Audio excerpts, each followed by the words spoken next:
Je suis dans la Nars de Nouvial, dans le Cantal, une zone humide à plus de 1000 mètres d'altitude. C'est un écosystème extrêmement particulier. Cet immense réservoir d'eau s'étend sur 200 hectares de prairies inondées et de marécages et voit passer plus de 150 espèces d'oiseaux en nidification ou en halte migratoire et abrite quantité d'espèces protégées. On est au milieu du mois de mars, c'est la période idéale pour observer des oiseaux migrateurs qui remontent d'Afrique. Et c'est le photographe et youtubeur naturaliste Rudy Bueno qui va me les faire découvrir. Mais je ne suis pas là que pour les voir. La zone a beau être doublement classée Natura 2000 pour sa biodiversité exceptionnelle, elle est malgré tout menacée par un projet de carrière à ciel ouvert. Je vous explique tout, c'est parti.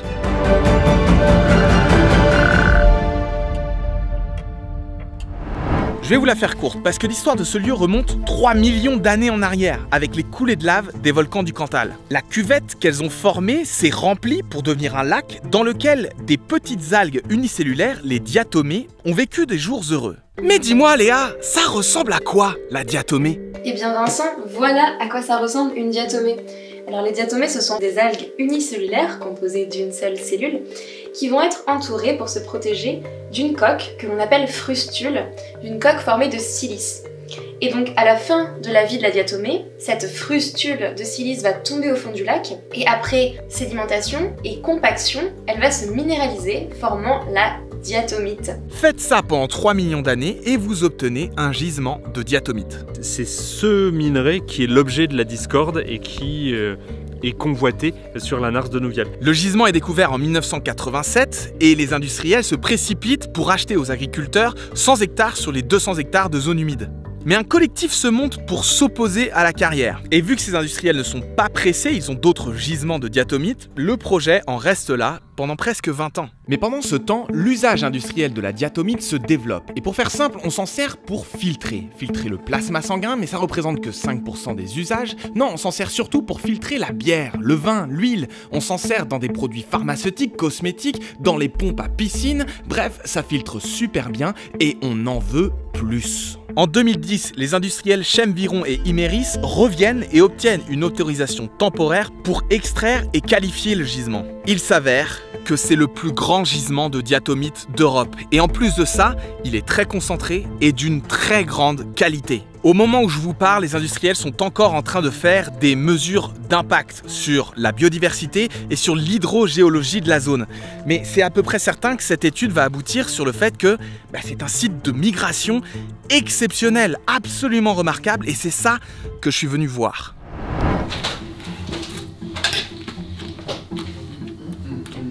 Il y avait quand même 4h30 du matin pour voir des piafs, quoi. Exactement. Welcome to Rudy's World. Je vais pas pouvoir filmer notre installation sur la Nars, parce qu'on va le faire en pleine nuit, sans lumière, pour éviter au maximum les dérangements. On se recapte dans l'affût.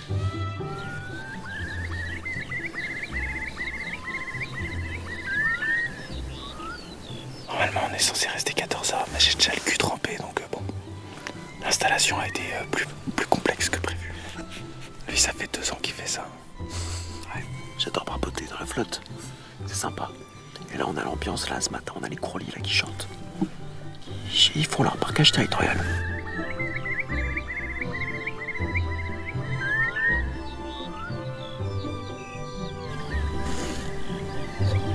Ah oui, il faut du truc rouge.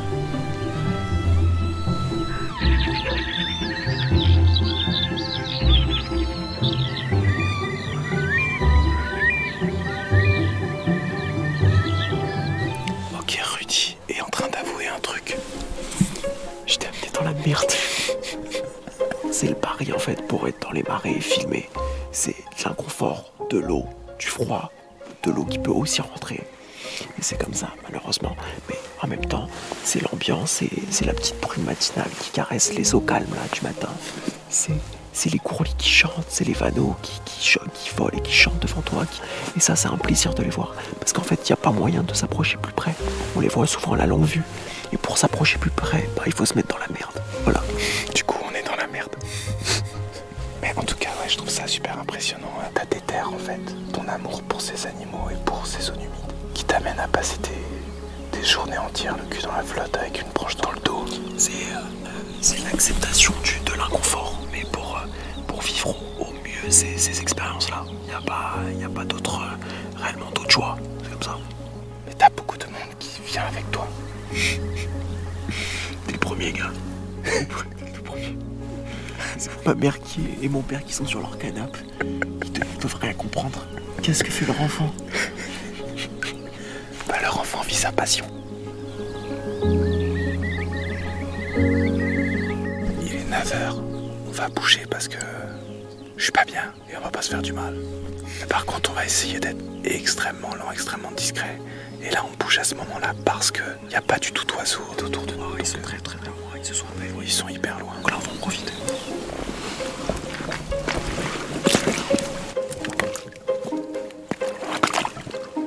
Putain, quel enfer. Oh ma doudoune. Oh merde.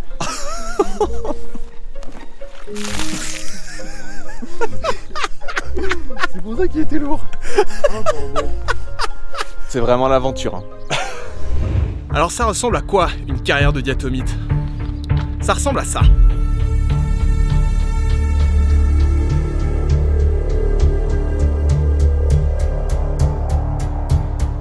Franchement, c'est joli, non? Ça s'intégrerait bien dans le territoire, vous trouvez pas? La multinationale Imerys là, dont on parle, c'est justement celle-là qui veut exploiter la Nars de Nouvial. Et aujourd'hui, elle exploite déjà une carrière juste à une petite dizaine de kilomètres à vol d'oiseau. Donc c'est la carrière qu'on a juste derrière nous, là. C'est cette grande étendue blanchâtre dans le paysage. Et donc ça, c'est de la diatomite. C'est cette roche qui est soi-disant précieuse et qu'ils veulent aller exploiter à Nouvial. Pourquoi à Nouvial? Parce que ici, ils en ont plus que pour 3-4 ans avant que, d'après ce qu'ils disent, ce soit la fin du gisement. Donc c'est pour ça qu'ils lorgnent sur un nouvel espace à exploiter. La grosse difficulté avec l'exploitation de la Nars de Nouvial, c'est qu'il n'y aura pas une seule carrière, mais il y en aura potentiellement deux, puisqu'on a Imerys qui a déjà cette exploitation ici, mais il y a une autre carrière qui est à peine plus loin, qui est exploitée par Chemviron, qui lorgne aussi sur la Nars de Nouvial, puisqu'ils ont acheté des terres, et donc on imagine qu'il y aura au moins deux carrières qui se feront face l'une sur l'autre sur la Nars. Une fois qu'ils l'ont extrait, qu'est-ce qu'ils en font? C'est quoi le processus industriel? Une fois que c'est extrait, il y a besoin de la sécher parce que c'est composé entre 60 et 70% de flotte. Donc toute cette eau, ils sont obligés de l'enlever. Donc ils l'emmènent à l'usine pour calcination. C'est-à-dire qu'ils le chauffent entre 900 et 1000 degrés pour éliminer toutes les impuretés qu'il y a et la transformer en silice pur. On dit que la silice est activée à ce moment-là. Et c'est cette silice pure qu'ils recherchent. Une fois que le produit est terminé, ils le mettent dans des sacs et ces sacs, pour 70% à peu près, c'est exporté. On ne sait pas exactement où, mais à côté de ça, l'État nous dit que c'est un minerai d'intérêt national dont la France a absolument besoin pour son industrie. Alors on ne comprend pas bien pourquoi ça part à l'exportation, et puis on ne comprend pas bien non plus les usages, puisque si c'est vraiment d'intérêt national, pourquoi on s'en sert pour faire des portes-brosses à dents ou de la litière pour chat ou des tapis de bain ultra absorbants. Eux nous disent que ça sert pour la santé et que c'est vraiment essentiel pour la santé. Donc on ne nie pas cet usage-là, mais ils disent que ça représente que 5% des usages. Donc si on transfère les 50% qui sont utilisés pour filtrer la bière ou les liquides alimentaires, dont on sait qu'on peut se faire différemment avec des substituts qui déjà existent et dont certains industriels utilisent, et ben dans ce cas-là, les carrières qui sont actuellement en exploitation, elles pourront durer encore très longtemps pour les usages de la santé. Donc nous, on demande ça à recentrer un peu ou à revoir les usages.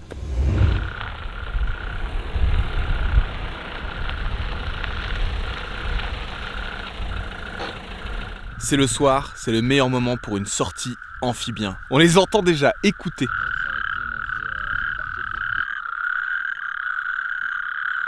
Il est incroyable ce son.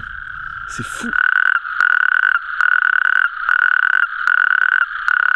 Là on est dans des mares où il y a plein de crapauds calamites, on les entend, qui sont en pleine période de reproduction. On entend les mâles gonfler leur sac là et qui chantent pour séduire les femelles, et après ils vont s'agripper derrière elles pour la reproduction, ils vont pas les lâcher. Et donc c'est une espèce qui est aussi en jeu ici, une espèce qui est quasi menacée en Auvergne. Et c'est une espèce qui se disperse très peu, donc à partir du moment où on va mettre une carrière, ça va être fatal pour elle. C'est la mort assurée pour ces espèces. Préserver la Nars, c'est aussi le protéger. C'est typiquement quelque chose qu'on n'arrive pas à imaginer quand on pense de l'aménagement du territoire. On n'arrive pas à imaginer ce qui vit la nuit quand nous on est au lit, quoi. Alors qu'il y en a, hein. Ah non, mais la carrière, ça va être un carnage pour ces crapauds calamites parce qu'ils vont sûrement essayer de mettre leurs œufs et de se reproduire dans le gros trou qui va être fait pour les besoins de l'extraction du minerai. Mais le problème, c'est que ce trou, il va être constamment bouché par le remblai, en fait, par tout ce qui sera extrait mais non utilisé.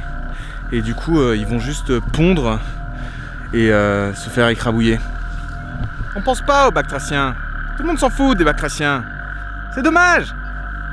Alors évidemment, les industriels vont dire qu'ils vont réparer les dégâts, qu'ils vont réhabiliter les lieux une fois l'exploitation terminée. Mais on va pas se mentir, pendant toute la durée d'activité de la mine, ça va être un peu compliqué pour les oiseaux et pour les migrateurs. Et soyons un minimum sérieux, on ne sait pas reconstituer une zone humide qui a mis près de 3 millions d'années à se faire. Au mieux, on peut recréer un contexte dans lequel quelques espèces suradaptées vont revenir. Mais la complexité du milieu, ça, on ne sait pas faire. Alors sursimplifier un milieu déjà rare comme une zone humide dans le contexte de la 6e extinction de masse, ça me semble contre-indiqué. Ça gèle un peu quand même. Il y a écrit 3 degrés. Ouais.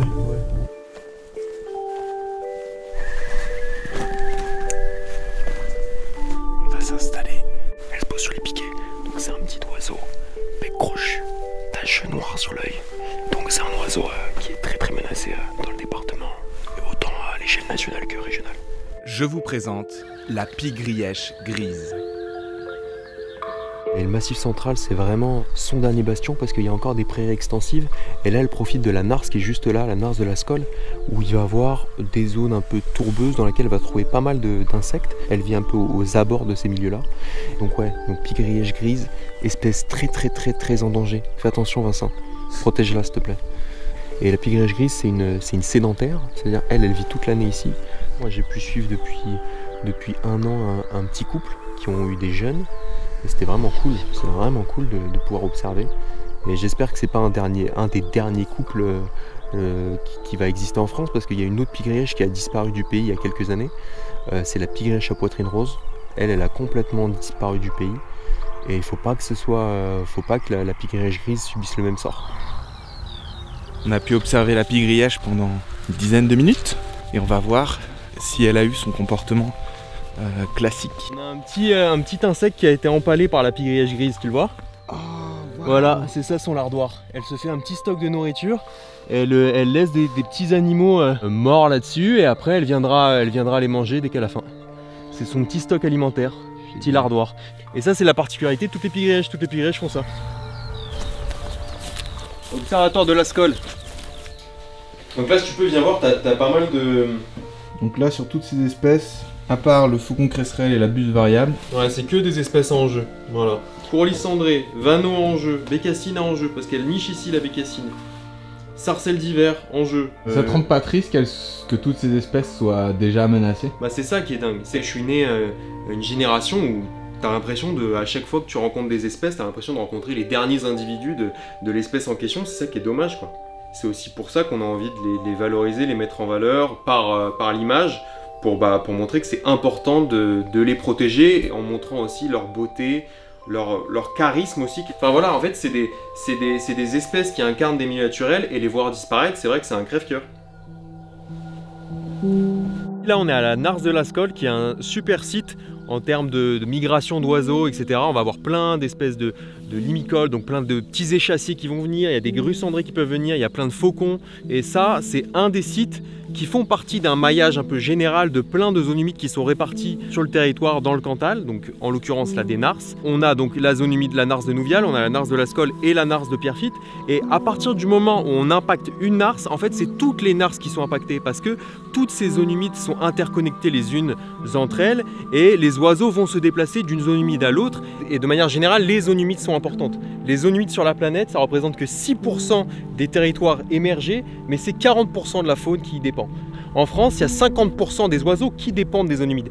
Et pourtant, c'est aussi important pour nous humains parce que en termes de stockage, de purification et de redistribution de l'eau, c'est super important. Ça permet de stocker de l'eau pendant l'hiver et de la redistribuer sur toute l'année et surtout pendant les périodes de sécheresse. Et ça peut stocker du carbone. Les zones humides, surtout les marécages un peu tourbeux, ça stocke énormément de carbone. Et enfin, ça permet d'éviter les crues, de faire des sortes de zones tampons pour éviter que les cours d'eau débordent trop de leur lit. Et il faut se battre même quand il y en a une qui va disparaître, parce qu'une qui disparaît, ça impacte toutes les autres. Quand on pense à un projet comme ça, on se dit souvent que la justification elle est principalement économique, ça va ramener des emplois, du fric aux communes. Est-ce que là c'est le cas? En termes d'impôts ou de retombées fiscales, c'est quasiment rien. Il faut qu'on bataille pour pouvoir refaire les routes quand ils les ont défoncées. Et alors l'usine qui est actuellement ouverte, elle embauche 30 personnes. Donc vraiment, il n'y a aucune retombée pour le territoire. La Comcom de Saint-Flour Communauté donc, a pris une position et les élus ont voté défavorablement à l'exploitation potentielle de la Nars. Qu'est-ce qui a motivé cette décision? Alors si tu veux, on est un territoire rural avec des paysages, de la biodiversité exceptionnelle. C'est pas un territoire qui est à l'abandon, il y a une activité agricole dessus. Et si on sacrifie nos atouts, on n'a plus d'atouts. Donc localement, oui, il y a une très grande proportion d'habitants qui sont contre l'exploitation de la Nars. Parce qu'ils ont fait le choix de venir vivre ici pour les paysages, pour la qualité de vie et ils ne veulent pas se retrouver avec une carrière. Imerys a 60 hectares d'un seul bloc dans la zone humide. Ils ont prévu un trou large de 10 hectares sur 40 mètres de profondeur. S'ajoute à ça les voies de communication, un bassin pour retenir l'eau, une zone de stockage de tout le matériel décaissé. Non, ce serait plutôt 30 hectares qui seraient artificialisés. Et ça, c'est que le début. Parce qu'Imerys est en train de racheter les propriétés de Chemviron, y compris sur la Nars. Donc en tout, ce serait près de 80 hectares sur les 200 hectares de la zone humide qui seront défigurés. Mais on peut faire comme en 1995, s'organiser et lutter contre le projet directement sur le terrain. C'est ce que fait le collectif pour la Nars de Nouvial que j'ai rencontré un soir. Dans le territoire, ça prend assez vite. Les gens ils sont quand même assez clairvoyants, ils se rendent bien compte que ce projet leur apportera rien sur le territoire. C'est tout un territoire qui défend ses paysages, son environnement, et c'est plutôt chouette, quoi. Moi je me demandais comment vous comptez gagner. C'est quoi votre stratégie pour empêcher que cette mine se fasse? Et qu'est-ce que les gens qui regardent cette vidéo peuvent faire pour vous soutenir dans votre combat? C'est de rassembler un maximum de monde, c'est de se dire si tout le territoire déjà est uni contre ce projet, ils passeront pas. Alors maintenant, voilà concrètement ce qu'on vous propose de faire. Signez cette pétition, le lien est dans la description, ça va vous prendre 15 secondes, mais c'est un vrai coup de pouce à cette lutte. Et moi je vous dis à très vite, gardez la pêche, ciao.